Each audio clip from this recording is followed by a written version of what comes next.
सिया और हर्ष के सामने एक ऐसा दरवाजा होता है जो कि धरती लोक को परछाई लोक से कनेक्ट करता है। वही जादुई दरवाजा जहाँ पर कोई भी आम इंसान नहीं जा सकता। ये वही मायावी जगह है जहाँ से कामिनी धरती लोक में आई है। इस और कामिनी अपने बेटे विहान को लेकर जा रही होती है और बीच में आ जाती है गौरी। गौरी कामिनी को चेतावनी देती है कि वो विहान को लेकर कहीं भी नहीं जा सकती। उसी वक्त कामिनी विहान के हाथों से गौरी पे हमला करवाती है, एक ऐसा हमला जो कि गौरी हमेशा हमेशा याद रखेगी। आखिर विहान ने गौरी को ऐसा कौन सा जख्म दिया है, साथ ही उस दरवाजे का क्या होगा, यही हम जानेंगे आज के एपिसोड में। तो बिना किसी वक्त गवाए चलिए जादू तेरी नजर के लेटेस्ट एपिसोड का रिकैप टेलीविजन से भी पहले शुरू करते हैं। एपिसोड की स्टार्टिंग होती है घर से, जहाँ पर सभी लोग विहान को लेकर बहुत ज्यादा टेंशन में होते हैं। उसी वक्त वहाँ पर कामिनी आ जाती है। बड़ी जीजी कामिनी से रिक्वेस्ट करती है कि वह कैसे भी करके विहान को ठीक कर दे, वो विहान को ना ले जाए। लेकिन कामिनी कहती है कि सास बहू देवरानी कोई भी मुझे नहीं पहचान पाया, लेकिन जेठानी बहुत तेज निकली, पहचान लिया उसने मुझे, वो भी 25 साल बाद।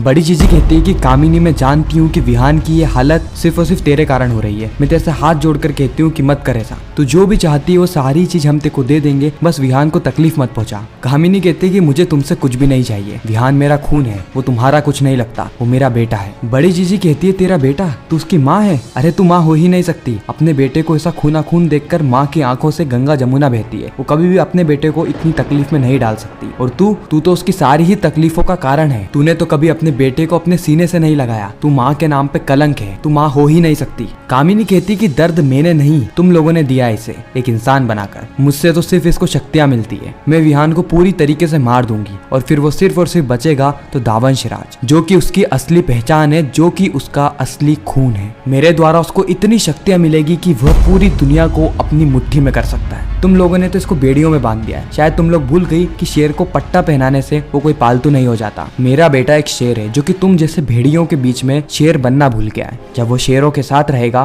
तब उसे असली में अपनी शक्तियों का एहसास होगा। अगले ही सीन में हम गौरी को देखते हैं जो कि एक कारखाने में बंद होती है। ये एक ऐसा कारखाना है जहाँ पर कई सारी मूर्तियां बनी हुई है। गौरी को अभी भी विहान की सारी बातें याद आ रही होती है कि गौरी के लिए ये एकदम शॉकिंग मोमेंट है कि जिस इंसान के साथ वो शादी करके घर में आई है, उसको जिससे प्यार हो गया था, वह इंसान है ही नहीं, बल्कि वो तो डायन का बेटा दावंशराज है। लेकिन गौरी इस बात को हजम नहीं कर पा रही होती, क्योंकि कभी कभी तो उसने भले ही विहान का गुस्से वाला रूप देखा है, लेकिन ज्यादातर उसने विहान का प्यार वाला रूप भी देखा है। जब दावंशराज गौरी को जान से मार रहा था, उस समय विहान ने अपनी जान को खतरे में डाल के गौरी की जान बचाई। इससे पहले भी वो कई बार गौरी की जान बचा चुका है, जैसे कि परछाई लोक में। इसलिए गौरी को इस बात का विश्वास नहीं हो रहा था कि वो सही में मॉन्स्टर है, क्या वो सही में मुझे मारना चाहता है। गौरी इस पूरे ही कंफ्यूजन के घेरे में घूम रही होती है। उसी वक्त गौरी की नजर पड़ती है उन मूर्तियों पर। एक तरफ तो थी असुरों की मूर्तियां और दूसरी तरफ थी देवों की मूर्तियां।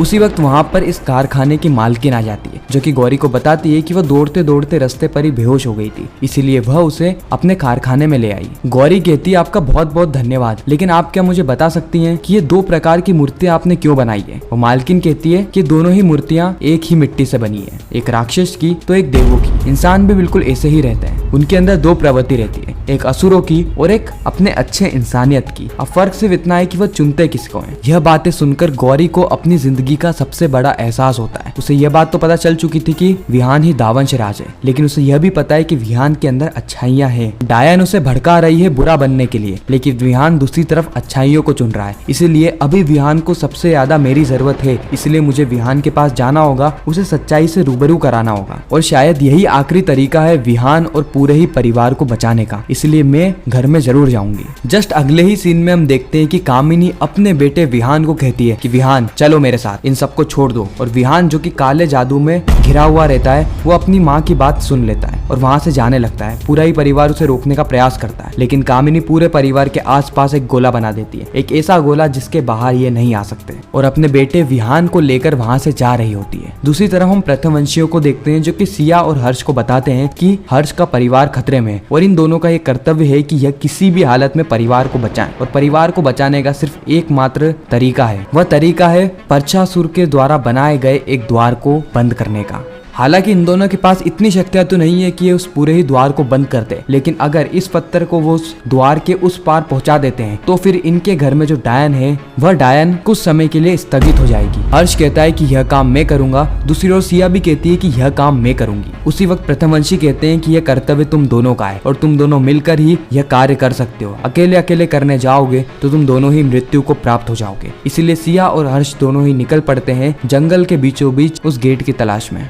इस और घर में हम देखते हैं कि बड़ी जीजी कहती है कि अब माता रानी हमें इस गोले से बाहर ले जा सकती है। इस और कामिनी अपने बेटे को लेकर जा रही होती है और जैसे तैसे करके माता रानी के पास में गंगा जल को गिरा देते हैं, जिससे कि वह गंगा जल गोले में आ जाता है और डायन के द्वारा बनाए गए इस गोले का विनाश कर देता है। इसके बाद पूरा ही परिवार विहान को बचाने जा रहा होता है। डायन को ये सारी चीजें पता चल जाती है, जिसके बाद डायन विहान को आदेश देती है कि वह किसी भी हालत में अपने परिवार को रोक दे। विहान अपने परिवार के पास पहुंचता है और अपनी शक्तियों की मदद से उन सभी लोगों को एक कमरे के अंदर बंद कर देता है, एक ऐसा कमरा जहाँ पे वीना पहले से ही मौजूद थी, दर्पण के दूसरी तरफ। पूरा ही परिवार विहान से अनुरोध कर रहा होता है कि विहान दरवाजा खोल, विहान दरवाजा खोल, तू बहुत बड़ी गलती कर रहा है। वह डायन ने तेरे को काली शक्तियों से कब्जे में कर लिया है। लेकिन विहान किसी की भी बात नहीं सुनता और वापस से अपनी माँ के साथ जाने लगता है। इस और बड़ी जीजी की नजर पड़ती है उस दर्पण पे जहाँ पर वीना चिल्ला रही होती है, रो रही होती है। ये सभी लोग वीना को दर्पण के अंदर बंद देखकर बहुत ज्यादा घबरा जाते हैं और अब धीरे धीरे करके पूरी कहानी का खुलासा होगा कि किस तरीके से वीना ने गौरी को परछाई लोक में पहुंचाने की कोशिश करी और यही चीज उसके ऊपर